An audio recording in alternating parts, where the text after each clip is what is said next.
जाग उठा भारत के चंद्रयान 3 का विक्रम लैंडर। दुनिया भर में हो रही भारत की जय जयकार, क्योंकि भारत में कुछ ऐसा कर दिखाया है जिसे बड़े बड़े देश नहीं कर पाए हैं। चांद की अंधेरी रात बीत चुकी है और चांद पर सूरज निकल चुका है।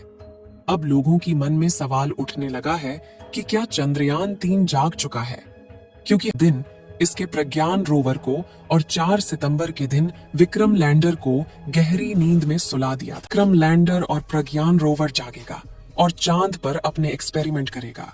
लेकिन जैसा कि आप सभी को मालूम होगा कि 22 सितंबर आ चुका है और लोगों के जहन में सवाल उठ रहा है कि क्या विक्रम लैंडर जाग चुका है और चंद्रयान 3 जागने के बाद चांद पर क्या करेगा। इस सवाल का जवाब जानने के लिए वीडियो के अंत तक अवश्य बने रहे। इसरो के वैज्ञानिकों ने चंद्रयान 3 के विक्रम लैंडर और प्रज्ञान रोवर को इस तरीके से पार्क किया था कि जैसे चांद पर सुबह हो और सूरज की किरण चांद की धरती पर पड़े तो प्रज्ञान रोवर और विक्रम लैंडर के सोलर पैनल पर रोशनी पड़ सके, जिससे कि दोबारा चार्ज हो जाए और फिर से अपने एक्सपेरिमेंट को पूरा करे। चांद के दक्षिणी ध्रुव पर 4 सितंबर के दिन रात होना शुरू हो गई थी। जैसा कि आपको मालूम होगा कि चांद पर पृथ्वी के 14 दिन के बराबर एक रात और एक दिन होता है। चांद पर रात 14 दिनों तक होने के कारण चांद की धरती का तापमान काफी ज्यादा घट जाता है। यानी कि रात के समय चांद का तापमान लगभग -250 डिग्री सेल्सियस तक पहुंच जाता है और -250 डिग्री सेल्सियस तापमान के कड़ाके की ठंड में किसी भी इलेक्ट्रिक इंस्ट्रूमेंट का काम कर पाना संभव नहीं है। इसलिए इसरो के वैज्ञानिकों ने विक्रम लैंडर और प्रज्ञान रोवर को स्लीप मोड में डाल दिया था। चांद की कड़कती ठंड से बचने के लिए विक्रम लैंडर और प्रज्ञान रोवर को ठंड से चंद्रयान 3 के विक्रम लैंडर और प्रज्ञान रोवर पर ज्यादा असर न पड़े और वह सुरक्षित बने रहे, ताकि दोबारा से जब चांद पर सुबह हो तो ये दोबारा से काम कर सकें।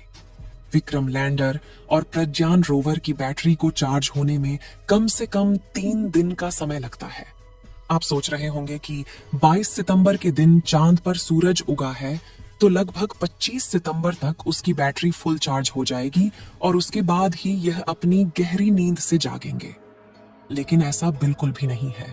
इसके लिए आपको बता दें कि चांद के दक्षिणी ध्रुव पर 19 सितंबर के दिन ही सूरज निकल चुका था और अब चांद पर सूरज को निकले करीब 3 दिन हो चुके हैं और अब तक चंद्रयान 3 के विक्रम लैंडर और प्रज्ञान रोवर की बैटरी पूरे तरीके से चार्ज हो चुकी है। विक्रम लैंडर और प्रज्ञान रोवर की बैटरी चार्ज होने के बाद बारी आती है वैज्ञानिकों को विक्रम लैंडर तक रेडियो सिग्नल भेजने की। विक्रम लैंडर को स्लीप मोड में डालने से पहले इसरो के वैज्ञानिकों ने पहले प्रज्ञान रोवर को स्लीप मोड में डाले चंद्रयान 2 के ऑर्बिटर को सिग्नल भेजते हैं। उसके बाद ऑर्बिटर धरती से सिग्नल को रिसीव करके विक्रम लैंडर के पास भेजता है। ऐसे में विक्रम लैंडर को पहले बंद नहीं किया जा सकता था, इसलिए प्रज्ञान रोवर को स्लीप मोड में डालने के बाद विक्रम लैंडर के सारे आउटपुट सिग्नल को बंद कर दिया गया था, लेकिन उसके रिसीवर को चालू रखा गया था, जिससे जब चांद पर सुबह हो और उसकी बैटरी पूरी तरीके से चार्ज हो जाए तो जब वैज्ञानिकों के द्वारा रेडियो सिग्नल भेजा जाए, उसके बाद धरती से भेजे गए रेडियो सिग्नल को रिसीव करके जाग जाए और उसके बाद प्रज्ञान रोवर को भी जगा दे। चंद्रयान 3 चांद पर ढेर सारे तत्वों की खोज तो कर ली थी, जिसमें oxygen, sulphur, manganese, titanium, chlorine और आयरन जैसे अन्य तत्व शामिल थे। प्रज्ञान रोवर ने चांद पर लेजर डिटेक्शन के द्वारा ऑक्सीजन की खोज तो कर ली थी, लेकिन हाइड्रोजन की खोज कर पाना बाकी था। जैसा कि आपको मालूम होगा कि पानी हाइड्रोजन और ऑक्सीजन से मिलकर बना होता है।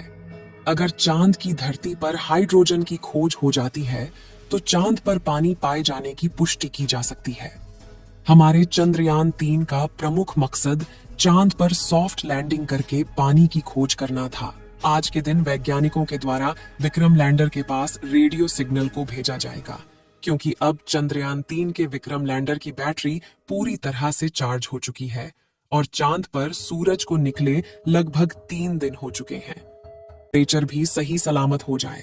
जैसा कि हमने बताया कि चांद के दक्षिणी ध्रुव का रात में तापमान -250 डिग्री सेल्सियस पहुंच जाता है और अभी चांद पर सुबह हुए केवल 3 दिन हुआ है और अब 14 दिनों तक सूरज निकला रहेगा।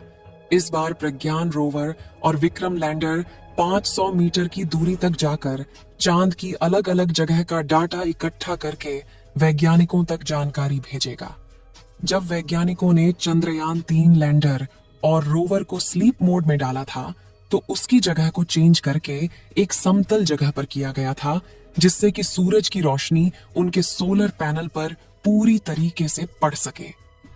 विक्रम लैंडर में 3 सोलर पैनल लगाए गए हैं, जिससे कि अगर सूरज की रोशनी का एंगल तिरछा भी रहता है, तो किसी भी एंगल से किसी न किसी सोलर पैनल पर उसकी रोशनी पड़ती रहेगी और वह चार्ज होता रहेगा। लेकिन प्रज्ञान रोवर में केवल एक ही सोलर पैनल का इस्तेमाल किया गया है, जिससे उसकी दिशा को सही रखना काफी ज्यादा जरूरी होता है। जब प्रज्ञान रोवर एक्सपेरिमेंट करता है, तो इसका विशेष ध्यान रखा जाता है कि जिस एंगल से सूरज की रोशनी आ रही हो, प्रज्ञान रोवर का सोलर पैनल उसी एंगल में सूरज की दिशा में रहे, जिससे कि लगातार उसकी बैटरी चार्ज होती रहे। जबकि विक्रम लैंडर में इसका ध्यान नहीं रखना होता है, क्योंकि विक्रम लैंडर को एक स्थान पर खड़े रहकर चांद की धरती का तापमान और प्लाज्मा रेडिएशन जैसे डाटा इकट्ठा करना होता है। अब आप सोच रहे होंगे कि जब उनकी बैटरी पूरी तरह से चार्ज हो चुकी है, तो उन्हें अब जाग जाना चाहिए। लेकिन अभी तक वह चंद्रयान-3 क्यों नहीं जागा है? इसके लिए आपको बता दें कि आज के दिन सो रहा है।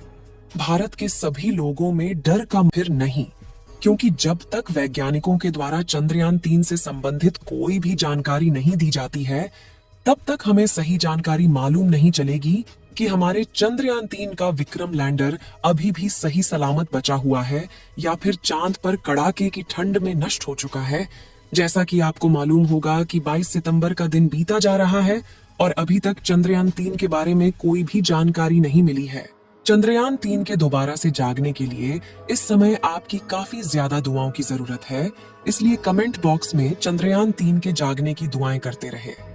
इस वीडियो को एक लाइक जरूर करें और अपने मित्रों तक इस वीडियो को शेयर करें, ताकि उन्हें भी जानकारी मिल सके, और अपने भरोसेमंद चैनल को सब्सक्राइब जरूर करें और बेल आइकन को ऑल पर सिलेक्ट करना बिल्कुल ना भूलें। मिलते हैं किसी और नॉलेजेबल वीडियो के साथ। वीडियो को अंत तक देखने के लिए धन्यवाद।